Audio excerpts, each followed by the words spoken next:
Ayan o. Good morning. As usual, morning pa rin. Walang tao yata din sa kapitbahay namin. Ayun o. Ngayon ay alas 9 na. Nagtatahulan ng mga aso doon. Oops. Eri na ako sa aming Golden Gate. Ayan, hindi na pala Golden Gate ngayon. Yun. At ngayon ay araw ng Sabado. Pero kahit Sabado, andyan si tatay. Kaya lang, hindi ko kasama. Hindi ko talaga pinasama kasi nagpa-check up siya doon. Nagpa-check up siya doon sa ospital sa Cavite City. Nagpa-x-ray, tinest siya, ay ang lumabas ay positive siya sa pneumonia. Kaya sa ngayon ay magpapahinga muna siya, hindi siya pwedeng magpagod. Kailangan niya ng masusustansyang pagkain, lalo na mga prutas. At ayun nga, bawal mo nang magpagod. Kaya sabi ko, dyan ka lang sa bahay. Ako na lang muna. Kasi, pero may mga gamot na naman siya. May mga antibiotics na siya. At ilan yung klase yung gamot na pinainom sa kanya. Tapos, may follow-up check-up ulit siya sa Thursday. So, kailangan niya ng pahinga talaga. Sa ngayon, iniwan ko siya na natutulog doon. Sabi ko, pag nakakaramdam ng antok, matulog. Pag nagugutom, kumain. Ganun, sabi ko, basta magpahinga ka muna. At sabi ko, iwasan muna yung sobrang pagtutok sa cellphone. Kasi mahilig siyang mag-reels eh. Sabi ko, ano muna, laylo muna. Hindi masamang humarap sa cellphone, kaya lang sabi ko, medyo limitahan niya. Pag nakakaramdam ng antok, matulog. Ayun. Ayan, at medyo, siyempre, nag-aalala ako.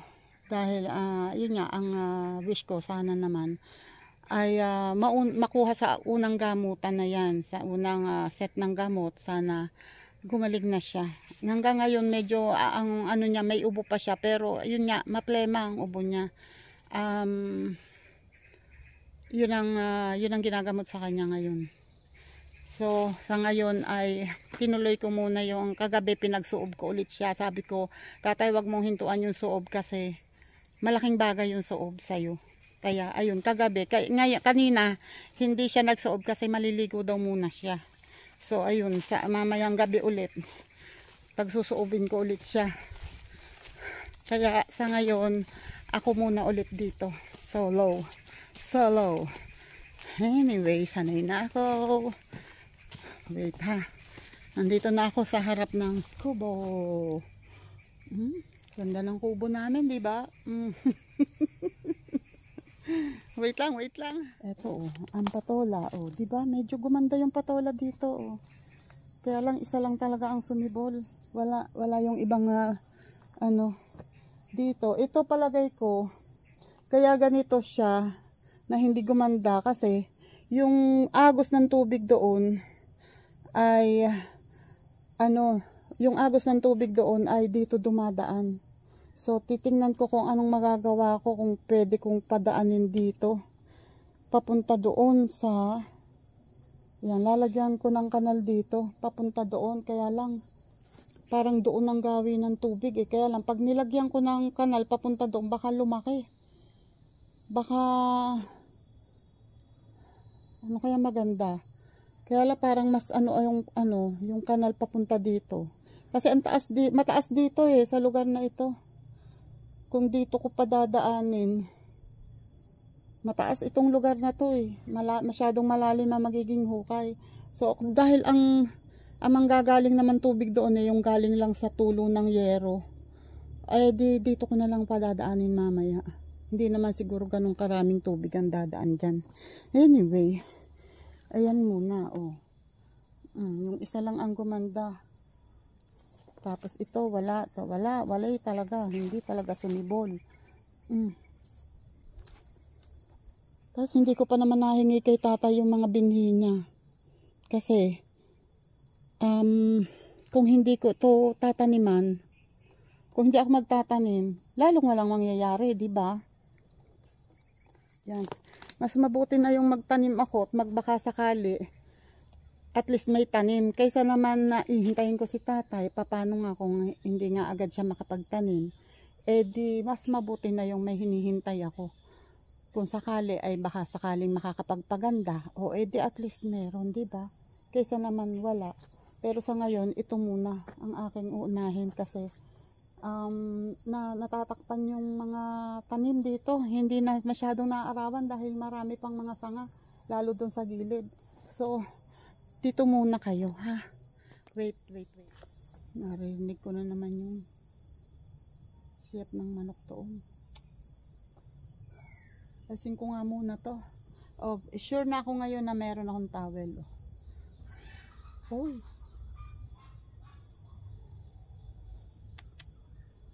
Pag narinig ko yung putak ng inahing manok na, ay, Diyos ko po, na-stress ako.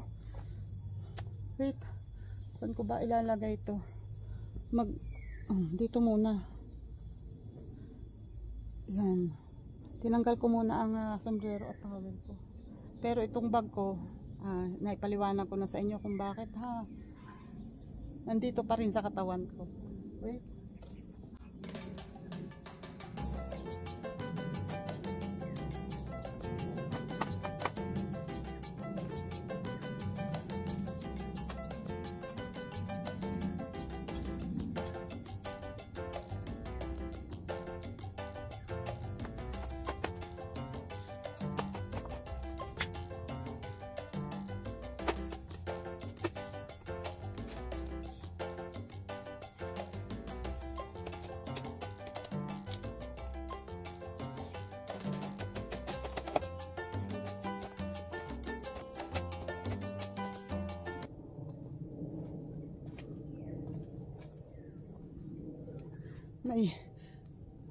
Nakatingala ako, biglang may umano sa mukha ko.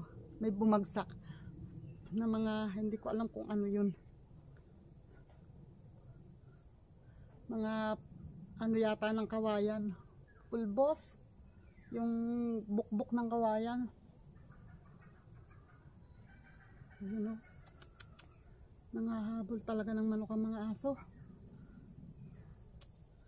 Ayaw nilang gawan ng paraan.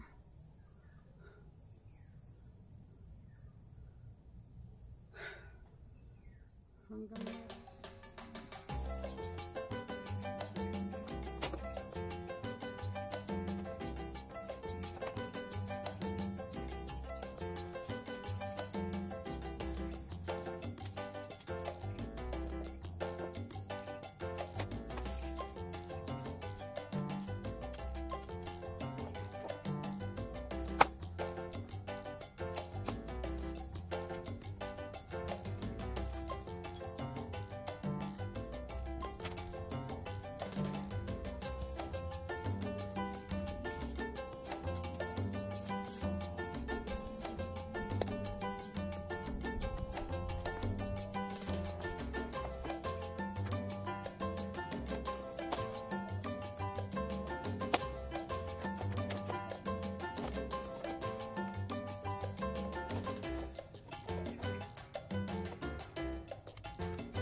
Makete. O yan o, medyo maliwanag na. Diba? Diba? Medyo maliwanag na dito. O, yun na lang, konti. At saka yun, konti na lang. Wait, dyan muna kayo. Tapos na yun o. Naayos ko na. Nakababa ko na. Ito, hindi ko maano yung kakwating yun eh. Hindi ko tatry ko mamaya putulin kasi ayun o, ang taas. Ito muna, dito muna ako. Wait! Diyan lang kayo ha. Bantayan niyo ako ha. Wait lang.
Daming puno. Kasi puno ng as-is yun. Yung aking pinutol, ang taas na. Pinutol ko na yun dati. Tumubo na ulit. Ginapangan na ng, ano bang tawag dito? Ube. Hindi ko pinuputol yung ube. Hinayaan ko lang siya. Pinababa ko lang yung as-is. Puno ng as-is. Or sa iba ay is-is.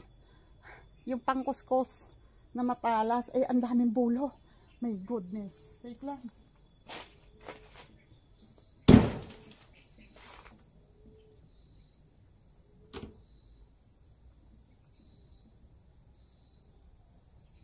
Makasalamin na nga. Lumusok pa.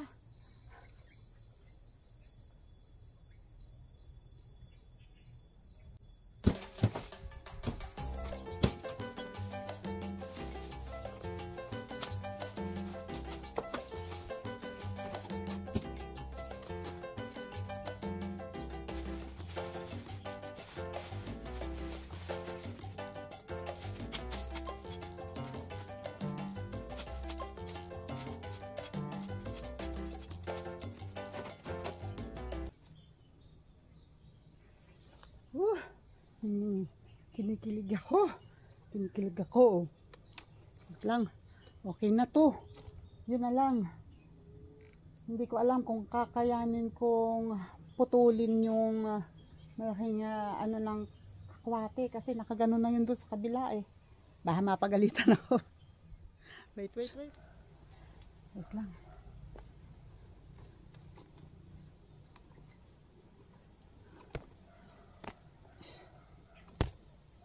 Yan.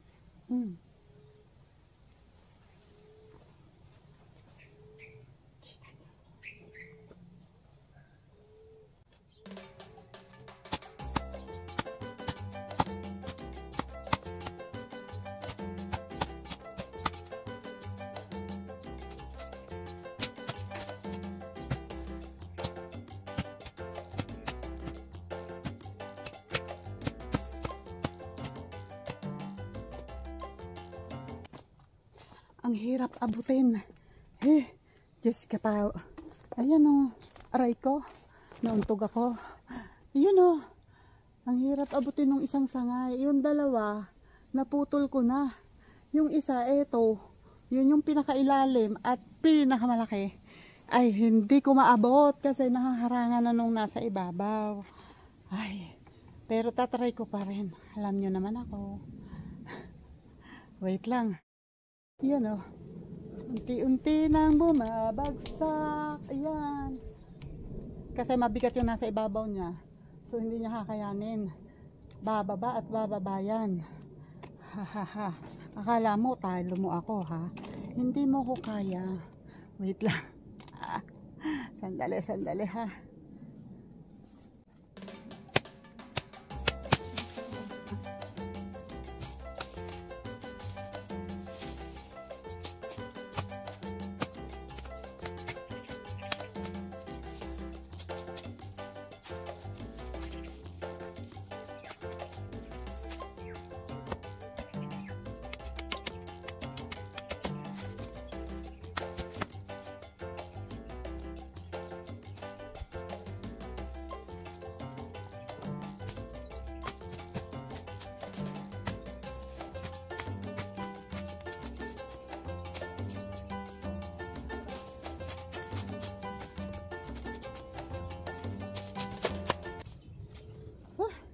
O, diba? Maski pa paano, lumiwanag. Yun nga lang, hindi ko matanggal. Patay ako kay Jojo. Hindi ko matanggal eh. Paano ba yan?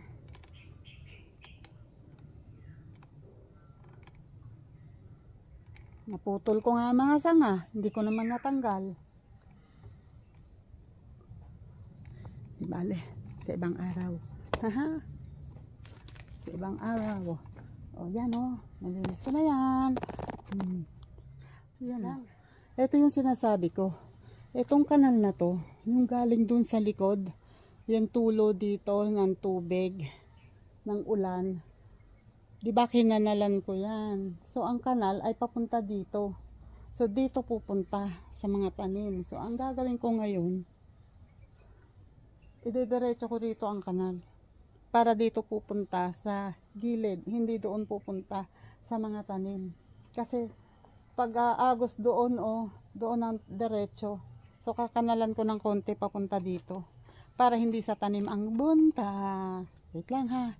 Diyan lang kayo. Konti lang naman to.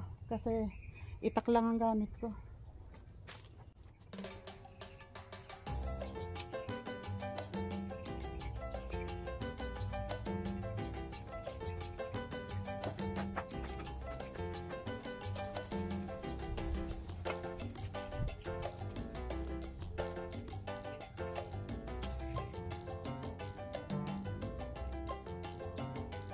Kuha pa ako ng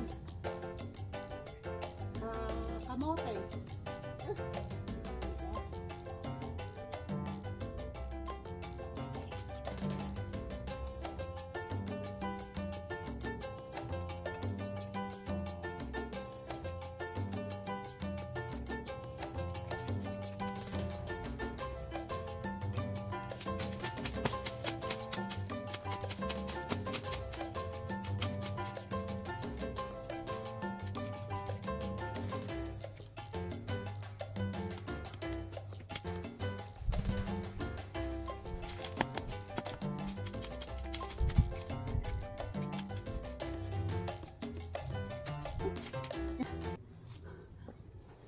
At least, dito na, handaan yan. Papunta dito. Hindi na yan tataas doon, hindi na yan pupunta doon kasi medyo mataas yung lugar na yun. Compare dito. So, dito na yan dadaan. At saka konti lang naman ang agos niyan. So, kakalat na lang yan dito. Oh my God. Oh.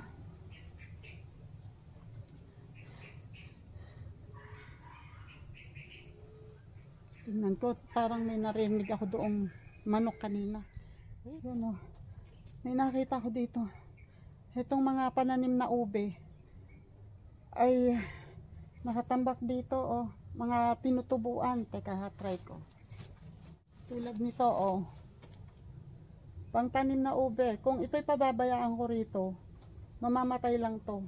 Or kung dadami man to, lalago dito. Mismo sa tabihan ng kubo o. Ayan o. Nasa tabi ng kalan. Kung pababayaan ko dyan, pupunta lang yan sa kubo. Dito yan gagapang. Samantalang kung magtatry ako magtanim, hindi nga ako sure kung gaganda, pero at least sumubok, di ba?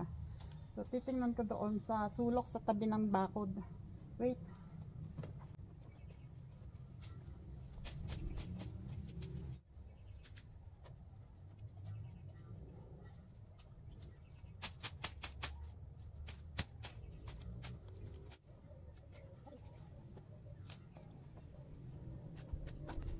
1-0.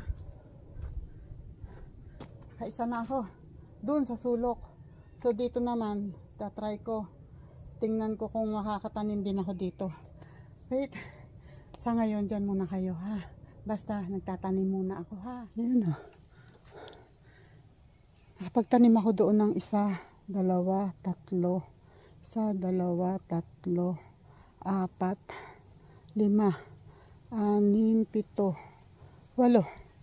8 puno ng ube. Yan, diyan sa tabi ng bakod. And eto yung unang itinanim ko. Oh, okay naman siya, gumagapang na siya dito sa gilid. Okay, bahala na si Batman kung mapagalitan dahil yan ay malago at maaring makarating sa balag. Pero kung iingatan naman ay basta aagapan lang yung mga humahabang talbos, igagawi sa bakod. Hindi yan aalis dun sa bakod. Hindi yan makakaalis, hindi yan makakapunta sa balag kung aagapan. Yung mga tulos dati ng sitaw ni tatay, tatanggalin ko yun at ililipat ko dito kasi wala naman sitaw na doon para hindi gapangan ng ube. Okay, at ako naman ay magre-rest muna. Aba naman, rest muna kasi anong oras na ba ngayon? It's 10:25 na. Nawili ako ng nawili doon sa balag. Diyos ka pa Rude. Yan, rest muna Tita Aw, may bukas pa, diba? So buti na lang may hangin. Thank you Lord. Ayan, baka si tatay nag-aalala sa akin kasi hindi ako nagbubukas ng data. Ay 10:25 na. Tatry ko rin na makapag live ng sandali. Wait. Ayun na. Kakatapos lang ng premiere ng live ko. Nag-live ako. Gusto ko nang umuwi kasi nagugutom na ako. Pero iniisip ko naman pag umuwi agad ako, lalo akong walang magagawa. Although may nagawa na naman, kaya lang dami pang gawain. Tulad nito Sandali ha. Sige, paano paninipisan ko muna to. Ayan Yun kasi naanuhan ko na yun Nanipisan ko na. Ito, yung mismong daan. Wait lang.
Nahubuan ako.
Pinapanipis ko pa lang pero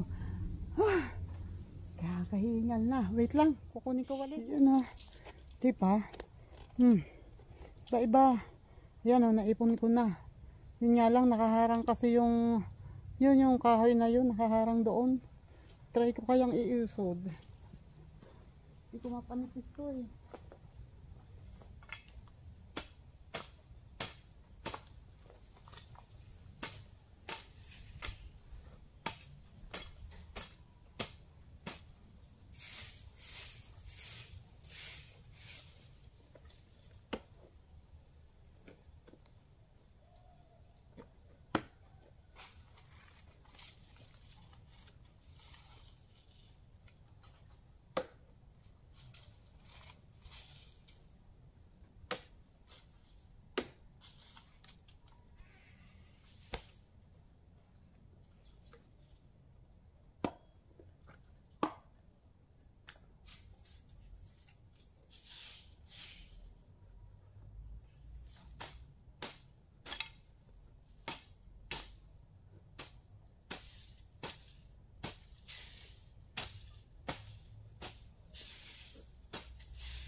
Maski pa paano maano na, maski pa paano mababa na.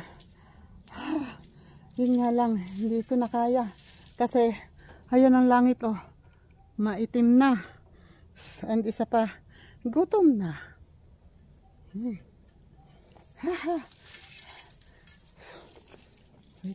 yan oh. Thank you Lord. Yan.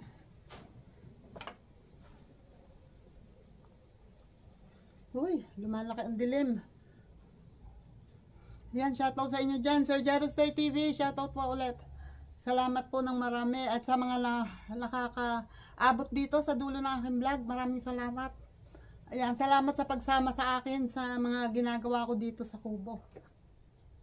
Shoutout sa inyo dyan, sa mga bagong subscribers, maraming salamat. Thank you. At sa mga napapadaan dito sa aking vlog, thank you sa inyo. Subscribe na kayo ha. Para makita nyo kung ano-ano pa ang pwede kong gawin dito sa aming bukid. Ito yung nakuha kong ang tawag dito, kamote. Nung nagkakanal ako doon, iuwi ko. Sama ko sa ulam. Okay. Thank you sa inyong lahat. Salamat sa mga nakasupport. Sa mga tumutulong sa channel ko. Thank you sa inyo. Sa Randy Bautista, maraming salamat po palagi. And thank you. Nak Eric J. Corpus, shoutout sa inyo dyan. May Santos, sa Kasangga Foundation, shoutout sa inyo. Sa mga member ng Kasangga Foundation, shoutout sa inyo. Maraming salamat sa support. And sa iba pa, thank you sa inyong lahat. Sa ibang mga teams, thank you sa inyong lahat. Salamat sa inyo. Maraming salamat. Ayan, ako ay nagre-ready na kasi 12:36 na. At kailangan na talagang umuwi. Kasi kadalasan after lunch ay umuulan. So mahirap nang abutin ako dito ng ulan mag-isa. Okay? Magaan na yung dala ko kasi wala na akong tubig. Maagos yung pawis ko sa likod. Bukas na lang siguro kami mangunguha ng saging. Baka titingnan ko kung mayayaya ko si Henry kung walang biyahe bukas. Yayayain ko si Henry dito at para makapaniba ng saging. Okay, maraming salamat. Thank you. At ako ay mag-e-end na dito para ako ay makalakad ng tuloy-tuloy. Kasi lumalaki na ang dilim ng ulan. Bye-bye po, Agrad. Ayan, salamat po and God bless. Ingat po tayong lahat. Bye-bye!